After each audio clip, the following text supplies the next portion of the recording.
In the vast expanse of the galaxy, where countless species have risen and fallen, where empires span star systems, and technology defies the very laws of physics, one truth remains constant. Never underestimate the power of human unpredictability. What happens when humanity's greatest weakness becomes its most devastating strength? When a simple misunderstanding between species leads to the most unlikely alliance the galaxy has ever seen? When one human's accidental words shift the balance of an intergalactic war? This is the story of Marcus Chen, a maintenance engineer who never meant to be a hero, and Zarathak, a warrior princess who never expected to find her equal in a species the galaxy considered primitive.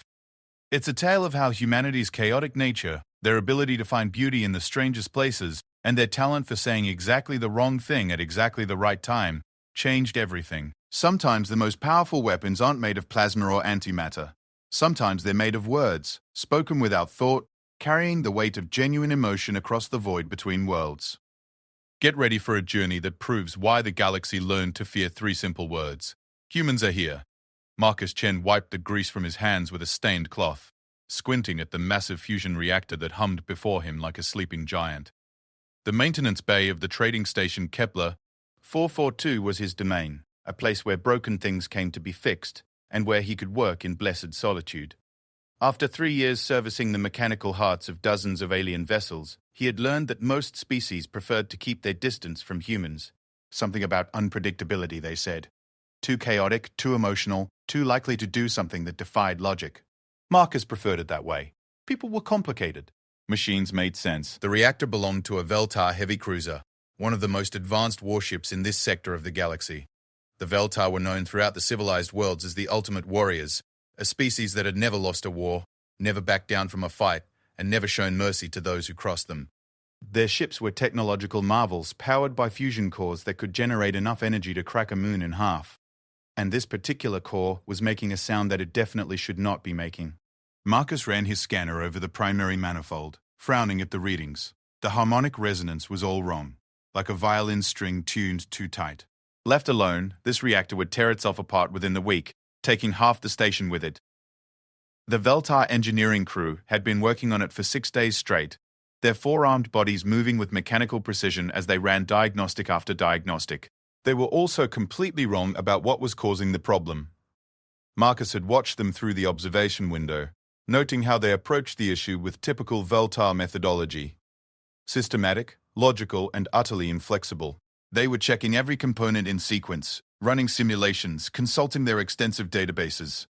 It was exactly what their military training had taught them to do. It was also exactly why they were missing the real issue. The problem wasn't in the reactor itself. Marcus could see it in the way that coolant lines hummed, in the subtle vibration that traveled through the station's deck plating. The issue was in the magnetic containment field generators, specifically in the way they were interacting with the station's own power grid. The Veltar had installed a military-grade isolation system that was supposed to prevent exactly this kind of interference, but they had calibrated it for space operations, not for docking with a civilian station whose power systems operated on entirely different principles. It was the kind of problem that required thinking outside the box, something the Veltar were constitutionally incapable of doing. Their minds were brilliant, but they were also rigid, shaped by millennia of military discipline and strategic thinking that left no room for creative solutions. Marcus knew he should report his findings to Station Commander Willis and let the proper diplomatic channels handle it. The Veltar were not known for accepting help from other species, particularly not from humans. They viewed assistance as a sign of weakness, and suggesting that their expert engineers had missed something obvious would be considered an insult of the highest order. But the thought of letting a perfectly good reactor destroy itself made Marcus's engineer's soul ache. He was still debating what to do when the maintenance bay door hissed open and someone walked in. Marcus turned, expecting to see another member of the station crew, and found himself face to face with a Veltar warrior. She was tall, even by Veltar standards, standing nearly 7 feet in height, with the characteristic forearms and sleek scaled hide that marked her species. Her scales were a deep blue-black color that seemed to shift and shimmer in the artificial light of the maintenance bay, and her eyes were the bright golden yellow that all Veltar possessed. She wore the form-fitting armor of a ship's officer, marked with the intricate rank insignia that Marcus could never quite decipher. But what struck him most was not her size or her obvious martial bearing. It was the expression on her face, a look of frustrated determination. that Marcus recognized immediately. It was the same look he had worn countless times when wrestling with a particularly stubborn engineering problem. "You are the human maintenance engineer," she said, her voice carrying the slightly mechanical quality that all Veltar possessed when speaking standard. It was not a question. "Marcus Chen," he replied, wiping his hands again and trying not to stare. He had seen Veltar before, of course, but always at a distance, always in groups, always surrounded by the formal protocols that governed interactions between species. This was the first time he had been alone with one, and he was struck by how different she seemed from the cold, calculating warriors he had expected. "I am Zarathek, Chief Engineering Officer of the vessel Crimson Blade," she said, inclining her head in what Marcus recognized as a formal greeting. "I have been monitoring your work on the station's systems. You have an unusual approach to problem-solving." Marcus blinked, unsure how to respond. "Unusual how?" "You observe patterns that others miss.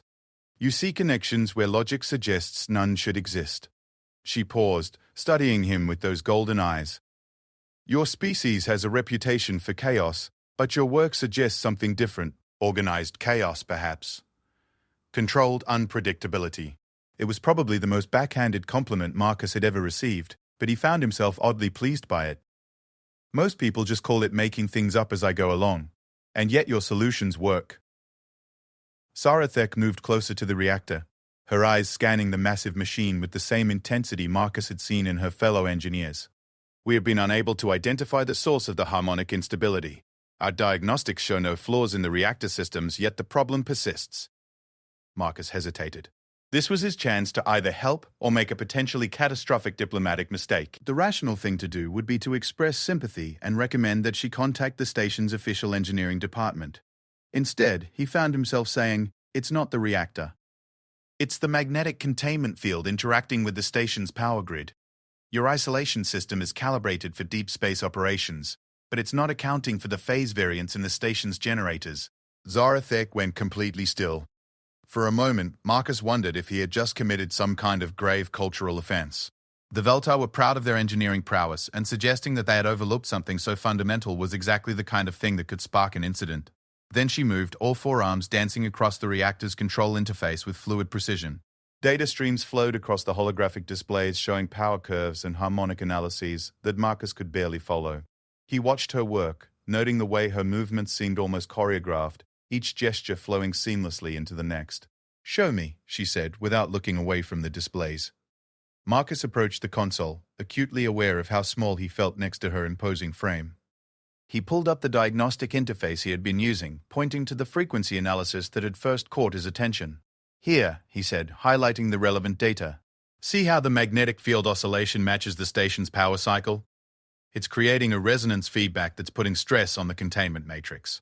The reactor thinks it's fighting an external force, so it's overcompensating." Zarathek's forearms moved across multiple control surfaces simultaneously, pulling up additional data streams and cross-referencing them with Marcus's findings. The golden light in her eyes seemed to intensify as she processed the information, and Marcus could practically see the moment when understanding dawned.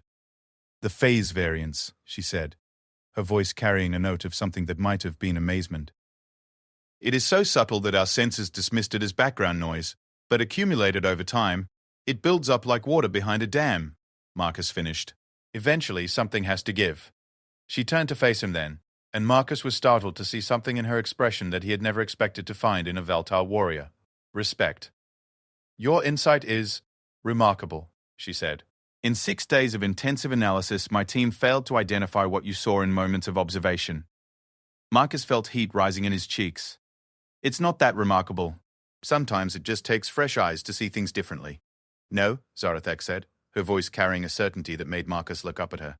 "It is more than that. Your mind works in patterns that mine does not. You see chaos and find order within it.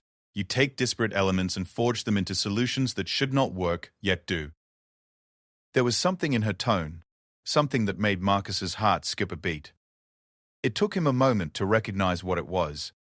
Admiration, not just professional respect, but something deeper, more personal.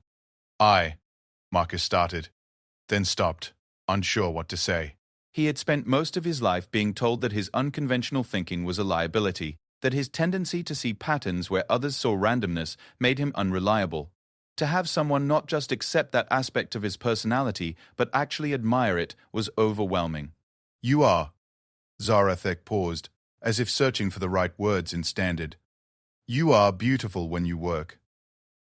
Your mind, the way it dances between possibilities, it is like watching art being created." The words hit Marcus like a physical blow. Beautiful. She had called him beautiful. Not his work, not his solutions, but him. The way his mind functioned, the chaotic creativity that everyone else saw as a flaw, she found beautiful. Marcus stared at her, his mouth slightly open, unable to form a coherent response. He had been complimented on his engineering skills before, but this was different.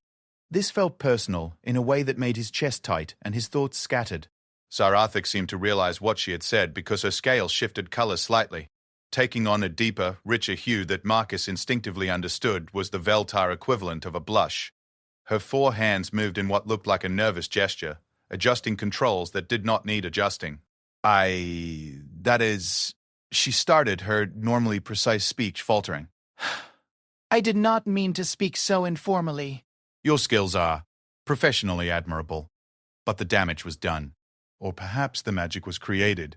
Marcus found himself smiling, a genuine expression of joy that transformed his usually serious face. "Could you say that again?" he asked, the words tumbling out before he could stop them. Zarathek's scales darkened further.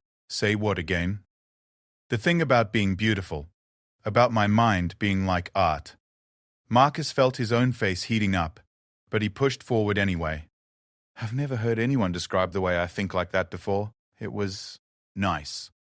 The silence that followed stretched between them like a bridge. Neither was sure they should cross. Zarathek's golden eyes searched his face, looking for something Marcus could not name.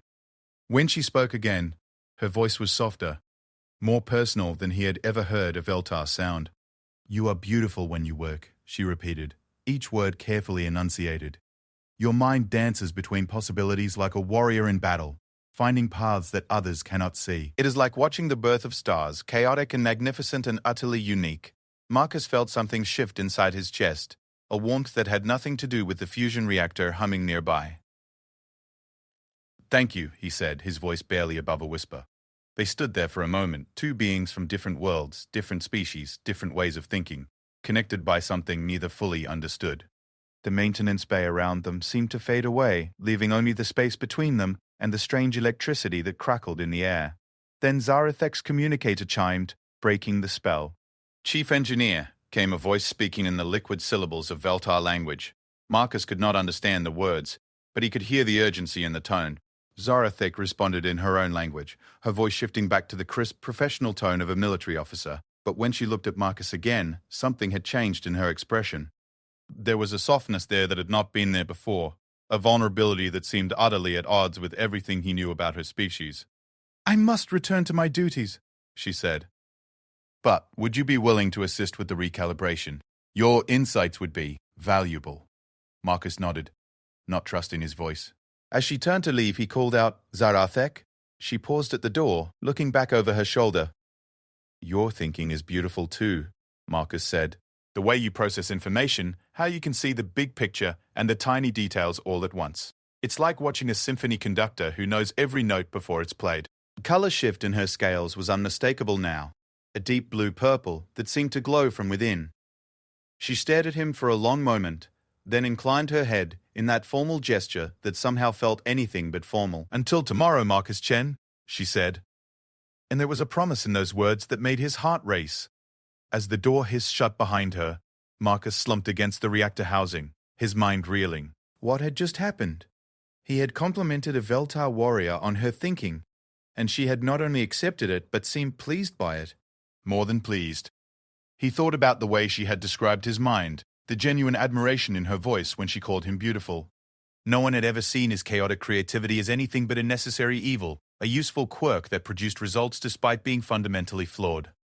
But she had seen it as art. Marcus looked at the reactor, its steady hum now seeming almost musical. Tomorrow he would help her fix it, would work alongside her to solve a problem that had stumped an entire team of expert engineers. But more importantly, tomorrow he would see her again, would have another chance to explore this strange connection that had sparked between them. He had no idea that his accidental compliment had just set in motion events that would reshape the balance of power in this entire sector of the galaxy. He could not have known that Zarathek was not just any Veltar engineer, but the daughter of Fleet Admiral Thekmaran, one of the most powerful military commanders in the Veltar Empire. He could not have predicted that their interaction would be monitored, analyzed, and reported up through channels that reached the highest levels of both human and Veltar command. All Marcus knew was that for the first time in his life, someone had seen the beauty in the chaos of his thoughts. And tomorrow, he would get to see her again. The next morning brought complications that Marcus had not anticipated. He arrived at the maintenance bay early, carrying a steaming mug of coffee and a datapad loaded with preliminary calculations for the reactor recalibration. His sleep had been fitful, filled with dreams of golden eyes and the memory of scales shifting color in what he now understood was a blush. He had woken with a strange mixture of anticipation and nervousness, unsure what to expect from his second encounter with Zarathek. What he found waiting for him was not Zarathek alone, but an entire delegation of Veltar officers, their imposing forms arranged in a precise semicircle around the fusion reactor. At their head stood a figure that made Marcus's blood run cold. Fleet Admiral Thekmaran himself, his scales bearing the distinctive silver markings of supreme command, his forearms crossed in a gesture that somehow managed to convey both authority and displeasure. Zarathek stood slightly apart from the group, her posture rigidly formal. When she caught sight of Marcus entering the bay, something flickered in her golden eyes, but her expression remained carefully neutral. "Engineer Chen," the Admiral said, his voice carrying the weight of absolute command. Unlike Zarathek's slightly musical accent, his standard was precise to the point of being mechanical. "I am Fleet Admiral Thekmaran. I understand you have made certain observations regarding our reactor systems." Marcus set down his coffee with hands that he hoped were steadier than they felt. "Yes, sir. I identified a harmonic resonance issue caused by the interaction between your magnetic containment fields and the station's power grid." Indeed. The Admiral's golden eyes seemed to bore into Marcus's skull. "And you chose to share this observation with my daughter, rather than following proper diplomatic channels." Daughter. The word hit Marcus like a fusion blast. Zarathek was not just any Veltar engineer. She was Fleet Admiral Thekmaran's daughter, which made her essentially royalty in the rigid hierarchy of Veltar society. And he had called her beautiful. He had asked her to repeat a compliment. He had flirted with alien royalty without even knowing it. Marcus started, then stopped, realizing that anything he said could potentially make the situation worse. "I saw a problem that needed fixing, sir." Chief Engineer Zarathek was the most qualified person available to address it. "The most qualified person," repeated another voice, this one belonging to a Veltar officer whose scales bore the deep red markings of the intelligence corps. Or perhaps the most attractive. The implication in the question made Marcus's face burn with embarrassment and anger. "My recommendation was based entirely on professional assessment, sir." Chief Engineer Zarathek demonstrated superior technical knowledge and problem-solving capabilities. "Superior to our other engineers?" The intelligence officer leaned forward slightly. "Are you suggesting that Veltar engineering expertise is somehow inadequate?" Marcus could feel the trap closing around him. Any answer he gave would either insult the Veltar or contradict his own assessment. He glanced at Zarathek, hoping to find some clue in her expression, but her face remained impassive. "I'm suggesting that sometimes fresh perspectives can reveal solutions that expertise alone might miss," Marcus said carefully. "It's not about adequacy or superiority. It's about approaching problems from different angles." "Different angles," mused the Admiral. "Yes, humans are known for their unconventional approaches." "Tell me, Engineer Chen, what do you know of Veltar culture?" The question seemed to come out of nowhere, and Marcus struggled to understand its relevance. "Basic information, sir. Your species values honor, strength, and military excellence. You've never lost a war, and your technology is among the most advanced in the galaxy. And our social structures?" Marcus hesitated. "Hierarchical, based on merit and achievement. Family lineages carry significant weight in determining an individual's position in society." Indeed. The Admiral's expression did not change, but something in his tone suggested that Marcus had just confirmed something important. "And what do you know of our mating customs?" The question hit Marcus like a physical blow. Several of the other Veltar officers made sounds that might have been amusement or disapproval, and Marcus saw Zarathek's scales darken. with what he now recognized as embarrassment. "Nothing, sir," Marcus said honestly. "I wasn't aware that was relevant to engineering consultation." "Everything is relevant when it involves the daughter of a fleet admiral," the intelligence officer interjected, "particularly when that daughter shows signs of interest in an alien species." Marcus felt the ground shifting beneath his feet. "I don't understand." Admiral Thekman studied Marcus for a long moment, then gestured to one of his subordinates. The officer activated a holographic display that showed what appeared to be a recording of the previous day's conversation in the maintenance bay. Marcus watched in horror as his own voice filled the air, asking Zarathik to repeat her compliment, then offering one in return. "Among the Veltar," the Admiral said as the recording played, "the exchange of aesthetic compliments regarding mental processes is considered a form of courtship behavior. When two Veltar find each other's thought patterns beautiful, it is often a prelude to pair bonding." Marcus stared at the holographic display, his mind struggling to process what he was hearing. Courtship behavior? Furthermore, the Admiral continued, asking someone to repeat such a compliment is considered a formal acceptance of romantic interest, and reciprocating with compliments of one's own. He paused, letting the implications hang in the air. "Well, that is tantamount to a declaration of intent to pursue a mating bond." The maintenance bay fell silent except for the steady hum of the fusion reactor. Marcus looked from the Admiral to Zarathek, trying to understand how a simple conversation about engineering had somehow become an interspecies diplomatic incident. "I didn't know," Marcus said finally. "I had no idea about the cultural significance. I was just being honest about how I felt about her work." "Honesty," said the intelligence officer, "is precisely the problem. Among the Veltar, such compliments are not given lightly. They represent a careful evaluation of a potential mate's intellectual compatibility. The fact that you offered them so freely suggests either profound cultural ignorance or," he paused meaningfully, "genuine attraction." Marcus felt his face burning with embarrassment. "I think Chief Engineer Zarathek is incredibly intelligent and talented. I respect her abilities as an engineer, and I enjoyed working with her. If that somehow translates to romantic interest in your culture, then I apologize for the misunderstanding." "Apologize?" Admiral Thekmaron's voice carried a note of something that might have been surprise. "Do you wish to withdraw your compliments?" The question caught Marcus off guard. He looked at Zarathek, seeing something in her golden eyes that made his chest tight. She had not spoken since he arrived, had maintained the perfect military bearing expected of a fleet admiral's daughter. But there was something vulnerable in her expression, something that reminded him of the way she had blushed when he asked her to repeat her compliment. "No," Marcus said, the word coming out stronger than he had intended. "I don't want to withdraw them. Everything I said was true. Zarathek is brilliant, and watching her work is like watching art being created. If that means something different in your culture than it does in mine, then maybe we need to figure out what that means." The silence that followed was deafening. Marcus could hear his own heartbeat thundering in his ears as he waited for the Admiral's response. When it came, it was not what he expected.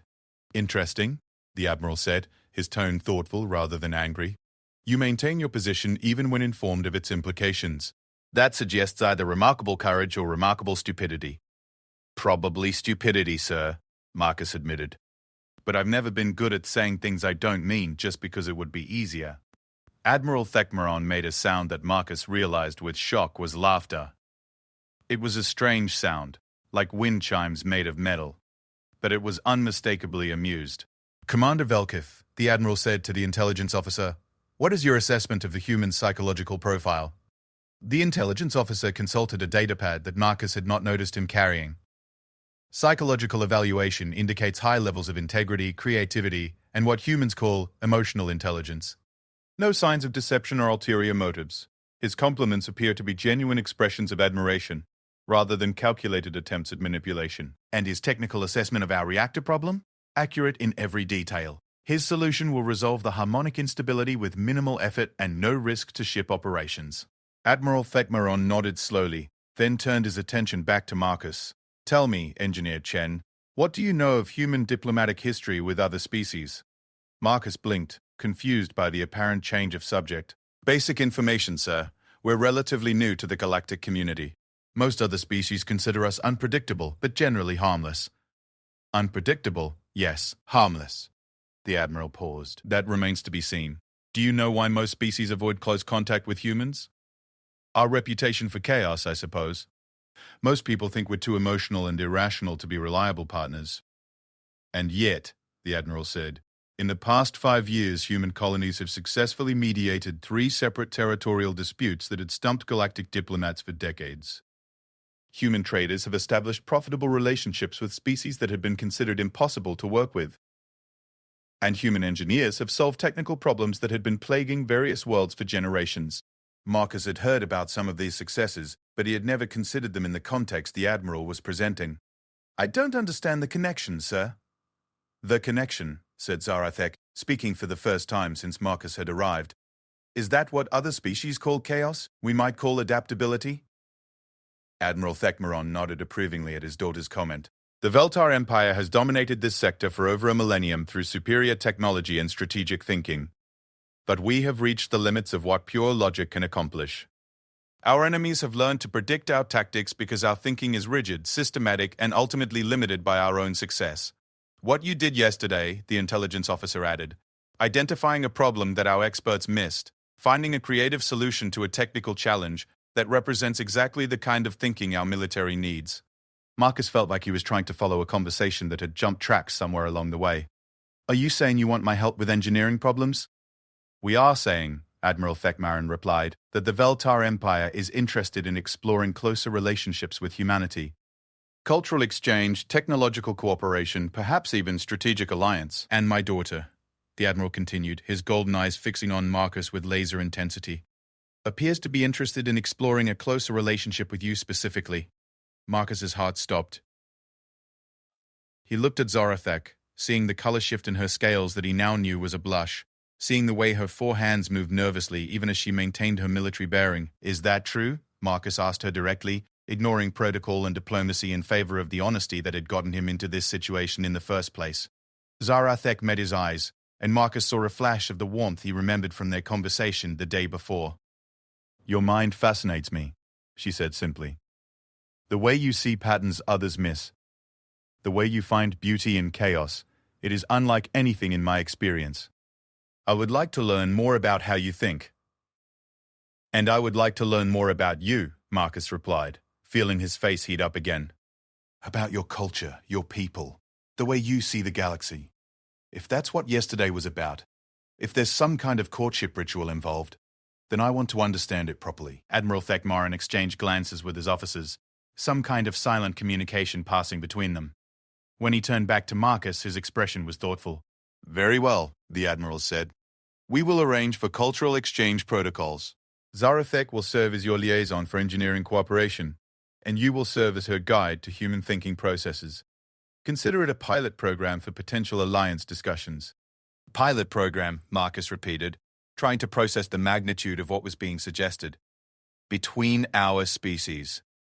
Between our species, the Admiral confirmed. With you and my daughter as the primary test subjects. Marcus looked at Zarathek, seeing something in her expression that made his pulse quicken. She was smiling, or at least doing something with her features that seemed like the Veltar equivalent of a smile. There is one condition, the Admiral added, his tone becoming serious again. This arrangement will be closely monitored by both human and Veltar authorities. Any cultural missteps, any diplomatic incidents, any behavior that threatens the stability of interspecies relations, and the program will be terminated immediately. Understood, sir, Marcus said, though he was not entirely sure he understood anything about the situation he had just found himself in. Excellent. Admiral Thekmaron gestured to his officers, who began filing out of the maintenance bay. Zarathek, you will remain here to complete the reactor recalibration with Engineer Chen. I expect a full technical report by the end of the day. As the delegation departed, leaving Marcus alone with Zarathek, the silence that fell between them was charged with possibilities neither had imagined the day before. So, Marcus said finally, I accidentally asked you on a date yesterday without knowing it. Zarathek's scales shifted color again, that deep blue-purple that he was beginning to find beautiful in its own right. Among my people, what you did was more significant than a date. You essentially declared your intent to explore pair bonding. Marcus felt his knees go weak. Pair bonding. That's like marriage? More than marriage. Pair bonding is a permanent psychological connection. When Veltar pair bond, they share thoughts, emotions, dreams. They become 2 parts of a single whole. The enormity of what he had accidentally stumbled into hit Marcus like a tidal wave. And you want to explore that? With me? Zarathek moved closer, her golden eyes searching his face. I want to understand you, Marcus Chen. Your mind, your heart, the chaos that you turn into solutions. Whether that leads to pair bonding or simply to friendship, I cannot say. But I want to find out. Marcus looked at her. This alien warrior princess who found beauty in his chaotic thoughts, who had somehow seen value in the way his mind worked when everyone else saw only disorder. Okay, he said, the word carrying the weight of a decision that would change everything. Let's find out together. 3 weeks into the cultural exchange program, Marcus discovered that understanding an alien species was significantly more complicated than fixing their technology. He stood in the observation lounge of the Crimson Blade, watching through the massive viewport as the Veltar fleet conducted tactical maneuvers in the space around Kepler. 442. The ships moved with mathematical precision, each vessel following predetermined flight paths that created patterns of devastating beauty against the starfield. It was like watching a deadly ballet performed by machines designed to crack planets. They are beautiful, are they not? Zarathek's voice came from behind him, carrying that musical quality that had become familiar over the past weeks. Each ship knows its role, its position, its purpose. There is no chaos, no uncertainty, no waste of energy or effort. Marcus nodded, though something in her tone made him glance at her curiously. They're incredible. I've never seen coordination like that. It's like the entire fleet shares a single mind. In a way, they do. Zarathek moved to stand beside him at the viewport, her forearms clasped behind her back, in the military posture that was as natural to her as breathing. Every Veltar military officer receives the same training, studies the same tactical manuals, practices the same maneuvers until they become instinctive. When we fight, we think as one. That's your strength, Marcus observed. Perfect coordination, no confusion about objectives or methods. Your enemies never know what hit them because you all move like parts of the same machine. Yes. Zarathek's scales shifted slightly. A subtle color change that Marcus had learned indicated deep thought. It is our greatest strength, and perhaps, as you humans might say, our greatest weakness as well. Marcus turned to study her profile, noting the tension in her posture. Over the past 3 weeks, he had learned to read the subtle signs of Veltar emotion, the way her scales changed color with her moods, the way her 4 hands moved when she was processing complex thoughts. Right now, she looked troubled. What do you mean? Zarathek was quiet for a long moment, watching the fleet maneuvers continue outside. When she spoke, her voice carried a weight that Marcus had not heard before. Do you know why my father assigned me to this cultural exchange program? The question caught Marcus off guard. He had assumed it was because of their interaction in the maintenance bay, but the way she asked suggested there were deeper currents he had not considered. Because of what happened with the reactor, Marcus ventured. Partially. Zarathek's golden eyes met his, and Marcus saw something in them that looked almost like vulnerability, but also because I have a reputation for unconventional thinking. By Veltar standards, I am considered problematic. Marcus stared at her. Problematic how? I ask questions that others do not ask. I see solutions that others do not see. I challenge assumptions that others accept without thought. Her scales darkened with what Marcus now recognized as embarrassment. My superiors find my approaches effective but unsettling. They cannot predict my methods, which makes them uncomfortable. The irony of the situation struck Marcus like a physical blow. You're their version of me. Perhaps. Zarathek's expression shifted into something that might have been a smile. When I watched you analyze our reactor problem, when I saw how your mind worked, I recognized something familiar. You see patterns differently than others of your species, just as I see patterns differently than others of mine. Marcus felt pieces of a puzzle clicking into place. That's why you complimented my thinking. It wasn't just professional admiration. It was recognition, Zarathek confirmed. I saw in you a kindred spirit, someone who understood what it was like to think outside the accepted parameters. They stood in comfortable silence for a moment, watching the fleet maneuvers continue outside. Marcus found himself thinking about the weeks they had spent together, the long conversations about engineering problems and cultural differences, the gradual building of understanding between two very different minds. It had not been easy. Veltar culture was built around hierarchy, discipline, and collective decision-making, while human culture celebrated individualism, creativity, and personal freedom. They approached problems from completely different angles, valued different qualities in solutions, and communicated in ways that often led to confusion rather than clarity. But somehow, it was working. "The Quantum Resonance Project," Marcus said suddenly, referring to a theoretical propulsion system they had been discussing. "You said your people abandoned it because the calculations were too chaotic. The variables were too numerous to control." Zarathic replied, "Every attempt to create a stable resonance field resulted in unpredictable fluctuations. The project was deemed too dangerous to pursue. But what if the fluctuations aren't a problem to be solved?" Marcus turned to face her fully. "What if they're a feature to be utilized?" Zarathek's scales shifted color, taking on the golden hue that Marcus had learned indicated intense interest. "Explain." Marcus moved to the nearest workstation, calling up a holographic interface.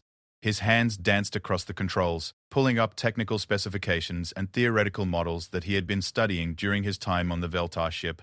"Look at this," he said, highlighting sections of the quantum resonance data. "Your engineers were trying to eliminate the fluctuations, to create perfect stability. But what if instead of fighting the chaos, you rode it?" Zarafik leaned over the display, her forearms working the controls with fluid precision as she examined Marcus's suggestion. "The fluctuations would tear apart any conventional containment system." "Conventional, yes. But what about adaptive containment? A system that changes its configuration in real time to match the quantum fluctuations instead of opposing them." "Adaptive containment." Zarathek's voice trailed off as she processed the implications. "The computational requirements would be enormous. No traditional computer system could process the necessary adjustments fast enough." "No traditional system," Marcus agreed. "But what about a hybrid approach? Quantum computers for the mathematical heavy lifting, neural networks for pattern recognition, and good old-fashioned intuitive adjustment for the variables that can't be calculated." Marcus watched as understanding dawned in Zarathek's golden eyes. Her hands moved across the display with increasing speed, pulling up simulation models and running preliminary calculations. "It could work," she breathed. "The efficiency gains would be extraordinary. Travel times between star systems could be reduced by orders of magnitude. And the best part," Marcus added with a grin, "is that the inherent unpredictability would make it impossible for enemies to track or intercept. Every quantum jump would follow a slightly different path." Zarathek went perfectly still, her hands frozen above the holographic controls. When she looked at Marcus, there was something in her expression that made his heart skip a beat. "Do you understand what you have just suggested?" she asked quietly. "A new propulsion system that could revolutionize space travel?" "More than that." Zarathek's voice carried a weight that made Marcus pay closer attention. "You have suggested a technology that could shift the balance of power in this entire sector of the galaxy. With quantum resonance drives, the Veltar fleet could move faster than any enemy force, strike without warning, and disappear before retaliation becomes possible." Marcus felt the chill run down his spine as the implications of what they had just discussed began to sink in. I wasn't thinking about military applications. Of course you were not. "That is what makes your suggestion so valuable." Zarathek saved their work to an encrypted file, then turned to face Marcus fully. "Your mind does not think in terms of warfare and conquest. You see problems and solutions, not weapons and targets. It is a perspective my people have forgotten how to maintain." "Is that bad?" "It is dangerous," Zarathek said simply. "For a warrior species, the ability to see beyond warfare is both a weakness and a strength. It opens possibilities we cannot imagine, but it also creates vulnerabilities we cannot predict." Marcus studied her face, noting the conflict in her expression. "You're worried about giving this to your military." "I am worried about what my military will do with it," she corrected. "The Veltar Empire has maintained peace in this sector through superior firepower and tactical advantage. But peace maintained through threat of force is not true peace. Then what is?" Zarathik was quiet for a long moment, her golden eyes distant. When she spoke, her voice carried a sadness that Marcus had not heard before. "I do not know," she admitted. "My people have been warriors for so long that we have forgotten what it means to be anything else. We know how to fight, how to conquer, how to intimidate potential threats into submission. But we do not know how to build lasting alliances, how to create mutual understanding, how to find solutions that benefit all parties rather than just ensuring our own dominance." Marcus felt something click into place, understanding that went beyond their technical collaboration. That's what this whole program is really about, isn't it? Not just cultural exchange or technology sharing, Your people are looking for a different way to exist in the galaxy. Perhaps. Zarathek's scales shifted to a deep blue color that Marcus associated with uncertainty. Or perhaps my father simply wants to understand whether humans represent a threat or an opportunity. And what do you think we represent? Zarathek turned back to the viewport, watching as the fleet maneuvers reached their climax, hundreds of massive warships moving in perfect synchronization across the void. I think, she said slowly, that you represent the possibility of change, not just for my people, but for the entire galactic community. Your species approaches problems with a flexibility that others have lost, a willingness to try solutions that logic suggests should not work, but somehow do. Marcus moved to stand beside her again, close enough that he could feel the warmth radiating from her scaled hide. And that scares you, terrifies me, Zarathek admitted. Change is chaos, and chaos is unpredictable. My people have spent millennia building systems designed to eliminate unpredictability from their lives. The idea of embracing it goes against everything we have been taught to value. But Zarathek's reflection smiled back at them from the viewport, a ghostly image superimposed over the starfield beyond. But I have watched you work. I have seen how you turn chaos into solutions, how you find order within randomness. And I have begun to wonder if perhaps our fear of unpredictability has blinded us to its potential benefits. Marcus felt his heart racing as the full implications of her words sank in. They were not just talking about technology anymore, or even cultural exchange. They were talking about fundamental changes to the way her entire species viewed the galaxy. The Quantum Resonance Project, Marcus said quietly. If we pursue it, we won't just be creating a new propulsion system, we'll be proving that Veltar and human thinking can be combined to achieve things neither could accomplish alone. Yes, Zarathek's voice was barely above a whisper, and if we succeed, it will be impossible for the military hierarchy to ignore the implications. They will have to acknowledge that human unpredictability is not just tolerable, but valuable. And if we fail? Zarathek's golden eyes met his in the reflection on the viewport. Then this experiment ends. Our species return to their previous relationship, and we... She paused, her scales shifting color again. We return to being what we were before we met. The weight of that possibility settled between them like a physical presence. Marcus realized that everything they had built over the past 3 weeks, the growing understanding and mutual respect, the sense of connection that had developed between them, all of it hung in the balance of a theoretical propulsion system that might not even be possible to build. No pressure, Marcus said, trying to inject some humor into the moment. Zarathek's laugh was like wind chimes, musical and warm. Indeed, the future of interspecies relations hanging on our ability to make quantum particles dance to our will. What could possibly go wrong? Marcus grinned at her, feeling that familiar warmth in his chest that had become associated with their interactions. When you put it like that, it sounds almost easy. Nothing worthwhile is ever easy, Zarathek replied. But perhaps if we work together, we can make the impossible merely improbable. As they stood together watching the Veltar fleet complete its maneuvers, Marcus realized that somewhere along the way, his accidental compliment had grown into something neither of them had expected. It was no longer just about understanding each other's cultures or solving engineering problems. It was about building a bridge between two very different ways of thinking, two approaches to existence that might together create something entirely new. The question was whether the galaxy was ready for what they might create. The attack came without warning, as all good attacks do. Marcus was deep in the quantum resonance laboratory aboard the Crimson Blade, his hands dancing across holographic controls, while equations flowed like living things through the air around him. For the past month, he and Zarathek had been working 18-hour days trying to transform their theoretical propulsion breakthrough into functional reality. The prototype quantum resonance drive was finally showing signs of stability, its chaotic energy patterns beginning to form the complex harmonics they needed for successful field generation. It was Zarathek who noticed the anomaly first. "Marcus?" she said, her voice carrying a tension that made him look up immediately from the quantum field calculations. "We have a problem." She was standing at the tactical display, her forearms moving across multiple control surfaces as she pulled up sensor readings from the fleet's perimeter scouts. What Marcus saw made his blood run cold. Ships. Dozens of them, dropping out of faster-than-light travel at the edge of the system with the precise coordination that marked them as military vessels. Their configurations were unfamiliar, sleek and predatory in a way that spoke of advanced technology and hostile intent. "Kethmori," Zarathek said. her voice flat with professional calm that did not quite hide her underlying concern. They call themselves the Purifiers of the Void. Extremist faction that believes alien species contaminate the galaxy with their presence. Marcus felt ice forming in his stomach. They know about the program. They know about everything. Zarathek's golden eyes met his, and Marcus saw fear there for the first time since he had known her. My sources in intelligence suggest they have been monitoring our research, waiting for the perfect moment to strike.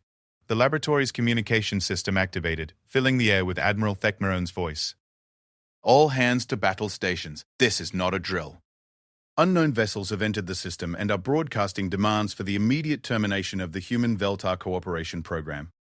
Marcus's hands moved automatically to save their work, encrypting the quantum resonance data and uploading it to secure servers. Around them, the ship's lighting shifted to the red of combat alert, and the steady thrum of the engines changed pitch as the Crimson Blade prepared for battle. How long until they reach us? Marcus asked. 23 minutes, Zarathek replied, her voice taking on the clipped precision of a military officer reporting tactical data. Their fleet consists of 47 vessels, including 6 heavy cruisers equipped with planet cracker weaponry. And your fleet? 18 ships, including the Crimson Blade. Zarathek's scales had taken on the deep crimson color that Marcus associated with battle readiness. We are outnumbered, but our technology is superior. Under normal circumstances, it would be a manageable engagement. These aren't normal circumstances. No. Zarathek turned away from the tactical display, her golden eyes finding Marcus's face.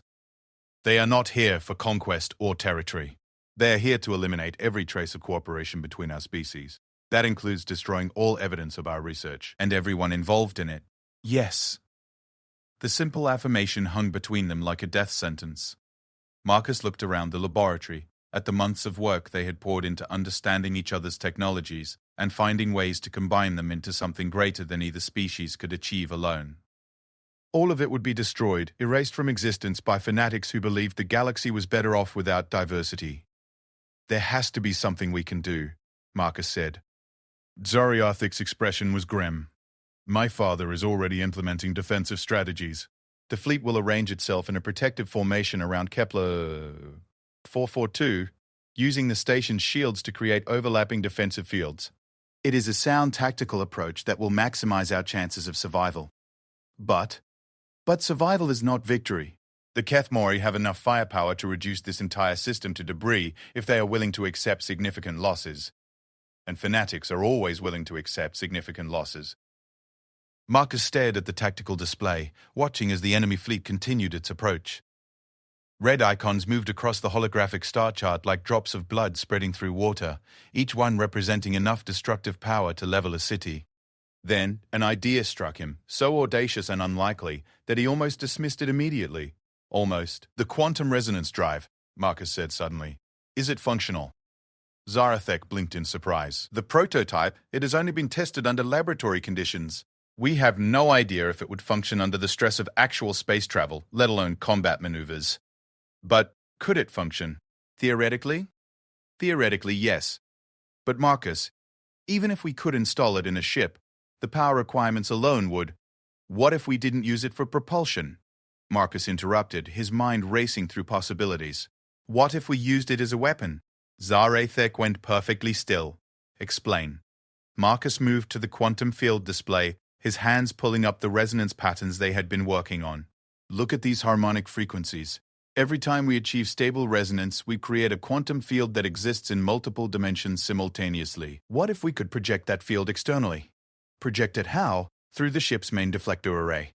Create a quantum resonance bubble around an enemy vessel, then destabilize it. Marcus's hands moved across the controls, running rapid calculations. The target ship would experience reality flux, temporal distortion, maybe even dimensional displacement.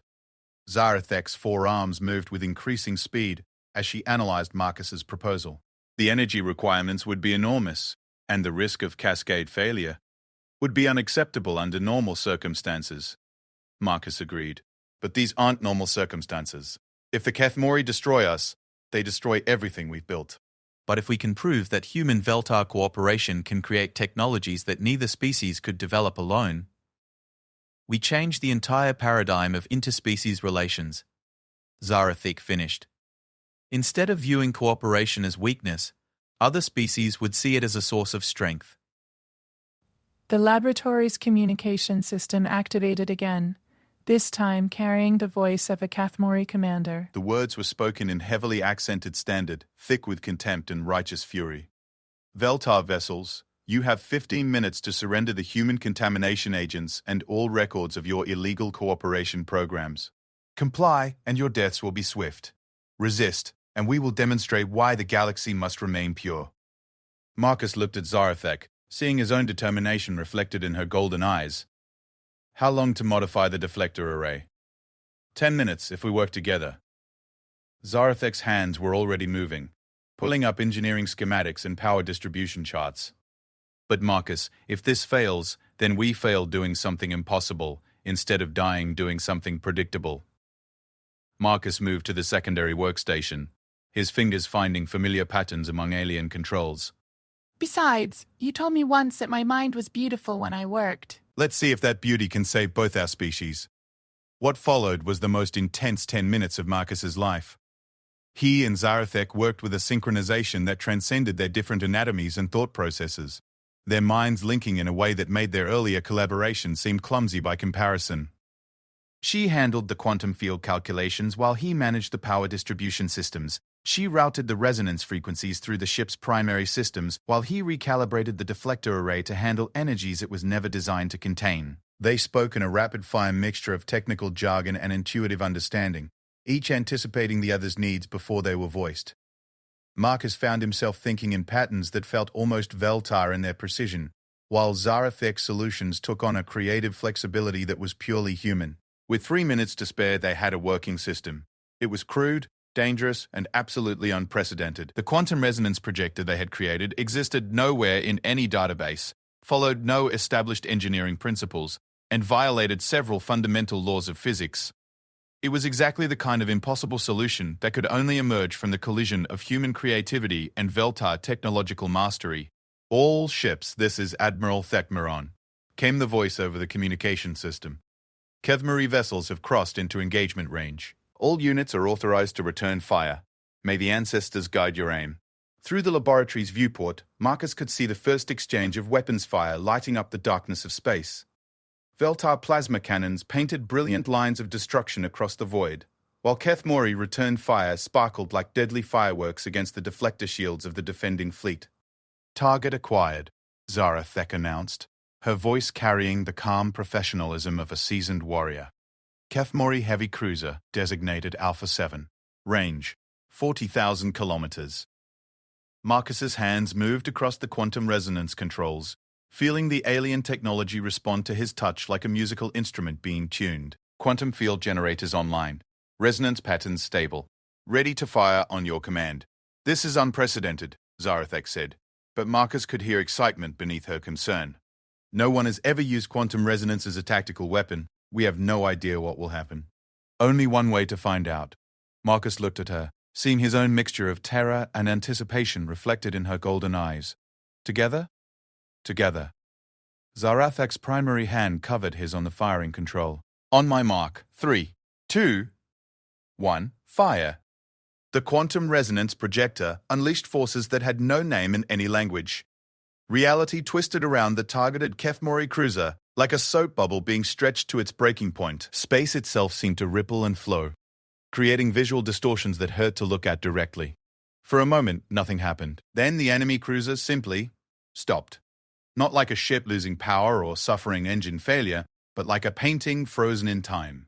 It hung motionless in space while the battle continued around it, its weapons silent, its engines dark, its hull reflecting light in patterns that suggested it existed in more dimensions than the usual 3. Temporal displacement, Zarathek breathed, her voice filled with awe. The quantum resonance field has trapped them in a localized time distortion. They are experiencing time at a different rate than the rest of reality. How long will it last? Unknown. The field is self-sustaining, drawing energy from quantum fluctuations in the fabric of space-time itself. Theoretically, it could persist indefinitely. Around them, the battle was changing. The other Kathmori vessels had seen what happened to their flagship and were pulling back in confusion. Their precisely coordinated attack formation was breaking apart as ship captains tried to understand what they had witnessed. Admiral Thekmaran's voice filled the communication system again, but now it carried a note of incredulous victory. All units, cease fire. Kethmori forces are withdrawing from engagement range. Repeat, the enemy is retreating. Marcus slumped against the quantum field console, exhaustion hitting him like a physical blow. We did it. We did something, Zarathek corrected, but her scales were shifting to the golden color he associated with joy. What we did exactly, and what the long-term implications might be, those are questions that will require considerable study. Marcus looked out at the aftermath of the battle, at the impossible sight of a massive warship trapped in crystallized time, at the retreating enemy fleet, at the Veltar vessels moving into protective formations around Kepler 442 station. Do you think it will be enough? Marcus asked. To prove that our species can work together? Zarathek moved to stand beside him at the viewport, her forearms folded in the contemplative posture he had learned to recognize. I think, she said slowly, that we have just demonstrated something that will reshape how every species in this sector views the possibilities of cooperation. And us? What happens to us when all this is over? Zarathek's golden eyes found his face, and Marcus saw something in them that made his heart skip a beat. That depends on what you want to happen. Marcus thought about everything they had been through together, the gradual building of understanding and respect, the moments of connection that transcended the differences between their species. He thought about the way she had called his mind beautiful, the way he had found himself drawn to her strength and intelligence, the way they had worked together to create something that neither could have achieved alone. I want, Marcus said carefully, to continue exploring what we started. Not just the technology, but everything else. Zarathek's scales shifted color, taking on the deep blue-purple that he now knew was her version of a blush. Even if it means accepting the implications of Veltar pair bonding customs? Marcus felt his pulse quicken, especially if it means that. For a moment, they stood together in the aftermath of an impossible victory, two beings from different worlds who had found something precious in the space between chaos and order. Outside the viewport, a Kethmori cruiser hung frozen in time, proof that the universe still had room for miracles. Then perhaps, Zarathek said, her voice soft with promise, we should begin the formal courtship rituals properly this time. Marcus grinned, feeling lighter than he had in weeks. I'd like that. Though I should probably learn what they involve before I accidentally agree to anything else. Zarathek's laugh was like music in the sterile air of the laboratory. I think, Marcus Chen, that your talent for beautiful accidents is exactly what makes you perfect for me. 6 months later, Marcus stood in the observation deck of the newly constructed research station orbiting the binary stars of Kepler 442, watching as the first joint human-Veltar exploration fleet prepared for departure. The ships were unlike anything the galaxy had seen before. Sleek vessels that incorporated both human adaptability and Veltar precision, powered by quantum resonance drives that made faster-than-light travel seem almost casual.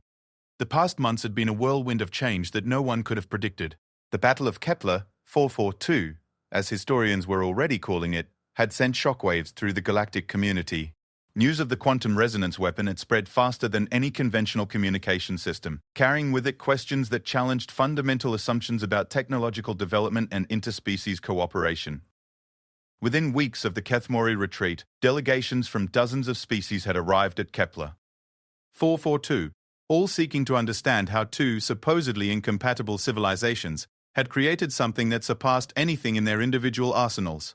The Alteri Confederation had opened formal diplomatic channels with both humans and Veltar for the first time in centuries. The Crystalline Assembly had shared technological data that they had guarded jealously for millennia.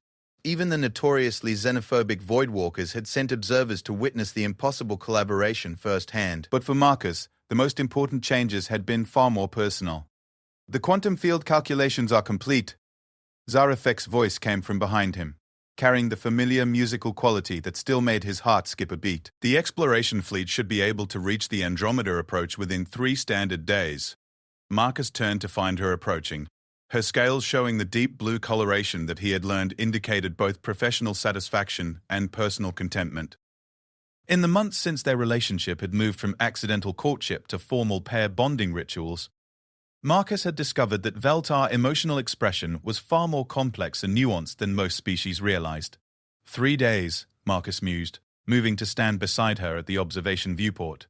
A journey that used to take 3 months. Sometimes, I still can't believe we actually made it work. We made many things work, Zarathek replied, and there was something in her tone that made Marcus glance at her curiously. She was holding a data tablet in her lower left hand, but her expression suggested that whatever was displayed on it was far more significant than routine technical reports. Good news or bad news? Marcus asked. Unprecedented news, Zarethek said, offering him the tablet. The Galactic Science Council has completed their analysis of our quantum resonance technology. Marcus scanned the report, his eyes widening as he processed the implications. The Council's findings were extraordinary. The quantum resonance principle could be adapted for far more than just propulsion and weapons. Theoretical applications included everything from terraforming hostile worlds to creating stable wormhole networks that could connect distant galaxies. But what caught his attention was the final paragraph of the report. They want to establish a permanent research institute, Marcus said, his voice filled with amazement. A joint facility where multiple species can collaborate on advanced technologies. Not just any facility, Zarethek corrected. They want to establish it here at Kepler 442 under Joint Human Veltar Administration. They want us to be the directors. Marcus felt the tablet slip from his suddenly nerveless fingers. Us? You mean you and me specifically? Zarethek's scales had taken on the golden hue that indicated excitement mixed with nervousness. The Council believes that our unique partnership represents the ideal model for interspecies cooperation. They want us to serve as both researchers and diplomatic liaisons for the new institute. Marcus stared at her, trying to process the magnitude of what she was suggesting. A permanent position, working together to explore the frontiers of science and technology, representing the possibility of cooperation between species that had previously existed in isolation or conflict. It would mean staying here, Marcus said slowly, permanently. No going back to routine maintenance work or simple engineering problems. It would mean building something that has never existed before, Zarethek agreed. A place where the chaos of human creativity and the precision of Veltar logic could be combined with the unique perspectives of dozens of other species. The possibilities are infinite, Marcus finished, feeling excitement building in his chest. Absolutely infinite. Zarethek moved closer, her four hands finding his. Two in a gesture that had become natural over the months of their formal courtship. There is one other matter to consider. What's that? The Council's offer includes formal recognition of our pair bond under both human and Veltar law. We would be the first officially recognized interspecies couple in galactic history. Marcus felt his breath catch. Over the past months, their relationship had deepened in ways that transcended cultural differences. The formal Veltar courtship rituals had been complex and sometimes bewildering, involving everything from mental compatibility assessments to elaborate gift exchanges that required understanding subtle symbolic meanings. But through it all, Marcus had discovered that beneath the alien customs and unfamiliar behaviors, Zarethek was someone he genuinely loved. Not just admired or respected or found intellectually fascinating, though she was all of those things. He loved her curiosity about the universe, their determination to find solutions that others considered impossible, their way of seeing beauty in chaos and order in randomness. He loved the way her scales changed color when she was thinking deeply, the musical quality of her laugh, the gentle way she had guided him through the complexities of Veltar culture. Most of all, he loved the way she saw him not as a chaotic human who occasionally stumbled onto good ideas, but as a partner whose different perspective made her own work better and more complete. "Are you asking me to marry you?" Marcus said, grinning at the absurdity of the situation. "Because if you are, the answer is yes." Zarethek's scales shifted to that deep blue purple that had become his favorite color in any spectrum. Among the Veltar, pair bonding is a more profound connection than human marriage. When we complete the ritual, we will share thoughts, emotions, dreams. We will become two parts of a single consciousness while remaining distinct individuals. Marcus felt a moment of vertigo as he contemplated what she was describing. That sounds terrifying and wonderful in equal measure, Zarethek finished. I know it is much to ask. The bond cannot be broken once formed, and there are no precedents for how it might work between our species. Marcus looked into her golden eyes, seeing the vulnerability there, the fear that he might reject the depth of connection she was offering. The rational part of his mind catalogued all the reasons why pair bonding with an alien consciousness might be inadvisable.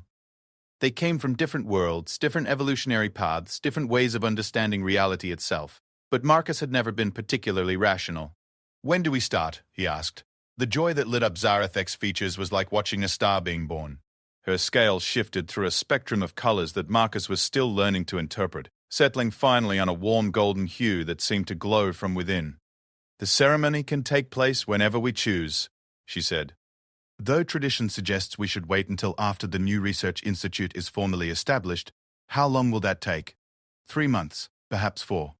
Zarathek's expression became thoughtful.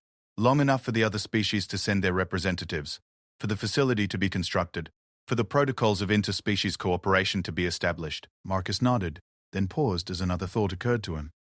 "What about your father? Has he given his approval?" Zarathek's laugh filled the observation deck, musical and warm, and filled with genuine amusement. "My father considers our relationship to be the greatest strategic victory of his military career. The alliance between our species has already resulted in 3 major technological breakthroughs and 2 new trade agreements. From his perspective, our pair bonding will cement diplomatic relations for generations to come. And from your perspective?"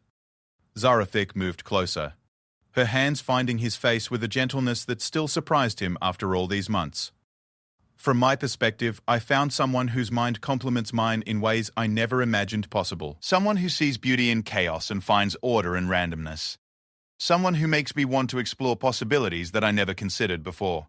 Marcus felt warmth spreading through his chest, the same feeling he had experienced that first day in the maintenance bay when she had called his thinking beautiful. But now it was deeper, richer, accompanied by months of shared experiences and growing understanding. "I love you too," Marcus said, the words coming easily despite their alien context. "All of you. The way you think, the way you work, the way you see patterns that others miss, the way you found something worthwhile in my chaos." They stood together in the observation deck, watching as the exploration fleet completed its final preparations for departure. The ships moved with a coordination that reflected both Veltar precision and human adaptability, their quantum resonance drives creating subtle distortions in spacetime that spoke of technologies that neither species could have developed alone. "Do you think it will work?" Marcus asked. "The Institute, the cooperation between species. All of it?" "I think," Zarathek said, her voice carrying the certainty that had drawn him to her from the beginning, "that we have already proven it can work. Everything else is just a matter of scale."